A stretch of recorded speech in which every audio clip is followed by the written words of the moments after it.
Ok guys. Tranquille, tranquille.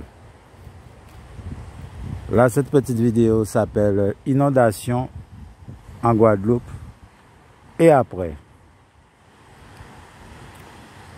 Donc, personnellement, comment dirais-je, je fais cette petite vidéo pour m'adresser principalement aux Guadeloupéens. Et ça concerne, ça pourra concerner aussi d'autres personnes dans les îles avoisinantes. Mais je parle aux Guadeloupéens. Je vous dis, chers Guadeloupéens, la dernière inondation qui vient de se faire là, le 29 avril au soir, il me semble, ou le 30, on dira le 30. La manière, j'ai analysé la manière dont ça s'est passé et à l'heure où ça a débuté, eh bien, ça confirme tout simplement que à partir de là, les choses vont changer radicalement. Et que ce genre de petits, je dirais, de micro-événements deviendra probablement à partir du mois de mai, des macro-événements. Donc, je m'adresse à tous ceux qui se disent soi-disant chrétiens, qui disent que les temps seront durs et tout ça. Et qui n'ont pas la moindre idée de ce que ça veut dire, etc., etc. Je leur dis, soyez prêts et demandez la protection à chaque fois que vous sortez. Si vous n'avez qu'à rester au bord de la mer, là, veillez j'ai azote en cas de ça. Veillez j'ai azote en cas de ça. Parce que les choses, ce qui arrive là pour vous là, c'est pas des bonnes choses. Et surtout la Guadeloupe qui a laissé se développer toutes sortes de cochonneries sur son territoire, cérémonies vaudou, entre autres, aux quatre coins de la Guadeloupe. Et je vous dis, ne croyez pas que ça n'aura pas de conséquences. Ça aura des conséquences. Je vous le dis, ça aura des conséquences. Et il y a quelque chose que j'ai remarqué, j'en ai déjà parlé, ça concerne l'immigration clandestine.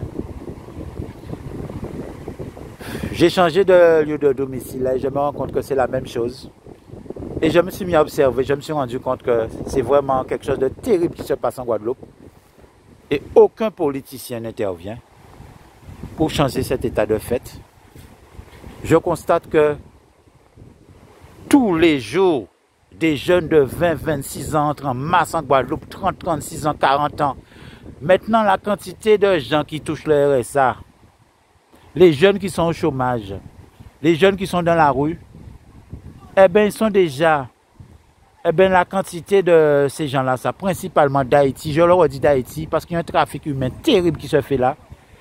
Et moi, je m'adresse à Marie Zedzol, la mère de Marie-Galante. Je lui dis, Marie Zedzol, c'est pas bien ce que vous laissez faire à Marie-Galante. Je leur redis à Marie Zedzol et au Marie-Galantais.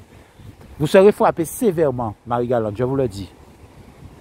Je vous le dis, Marie-Galante, vous serez frappé sévèrement pour ce que vous laissez se faire en Guadeloupe. Parce que c'est à partir de Marie-Galante que tous les soirs que vous déversez des centaines et des centaines d'Haïtiens, tous les jours comme ça en Guadeloupe, c'est criminel ce que vous faites là. Et je m'adresse aussi à M. Domota et à tous ces sbires inutiles, aux Damaso inutiles, à tous ces mondes Guadeloupe inutiles. Ils ont déjà fait une bataille en Guadeloupe. Là, on voit ça qui a commencé à frapper ces autres.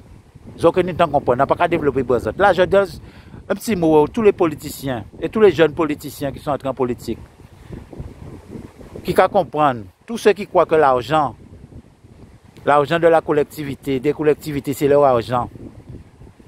Ils ont qu'à comprendre dire que ils ont qu'à faire ça, ils ont levé. Tout l'argent là qu'ils n'ont pas bas Guadeloupe là, qui ont besoin de l'argent là. Vous allez leur vomir au centuple, je leur redis. Tous ceux qui sont à la tête de nos collectivités, qui pensent que l'argent, c'est leur argent. C'est l'argent des impôts, c'est l'argent de l'État français, ce n'est pas votre argent. Moi, je leur redis. Il y en a parmi vous qui vont se retrouver à zéro sur leur compte en banque. Et qui seront sans maison, sans domicile, qui n'auront pas un endroit où mettre leur tête. Allez écrire ça dans un petit carnet. Allez l'écrire dans un petit carnet. Cette parole que je viens de prononcer, ça concerne beaucoup de mères, beaucoup de jeunes mères. Et je ne parle même pas des anciens pourris. Ils ont une vraie misère. Ils ont une vraie misère au sérieux. Ils ont une vraie misère au sérieux, je vous le dis.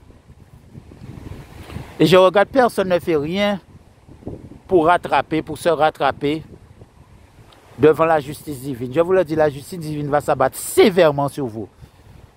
Que ce soit les anciens politiciens, que ce soit les jeunes politiciens qui pensent que l'argent c'est à eux et qui vont faire ce qu'ils veulent, ils ont fait boss. Il y en a beaucoup qui ont voulu faire boss. Chevrier essayé de faire boss. Beaujeune essayé de faire boss. Je ne dis pas plus. De toute manière, vous allez le constater avec vos deux yeux. Et allez l'écrire dans un petit carnet. Tout ce que je viens de dire là. Donc je reviens au sujet. Soi-disant chrétiens qui se disent soi-disant chrétiens.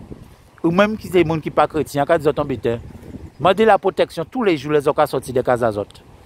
Tous les gens qui restent au bord de la mer, demandez la protection quand ils ont ça. Parce que ça ne va pas jouer d'ici bientôt. Ça ne va pas jouer d'ici bientôt.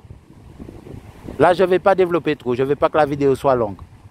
J'attends un peu quelques inspirations. C'était tout juste pour vous dire ça. Que les choses vont s'accélérer. Les inondations qui se sont passées le 29 et le 30 en Guadeloupe, la soudaineté de la chose et l'intensité de la chose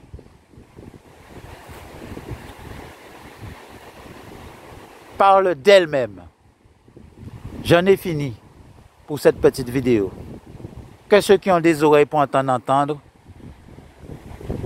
et à bientôt.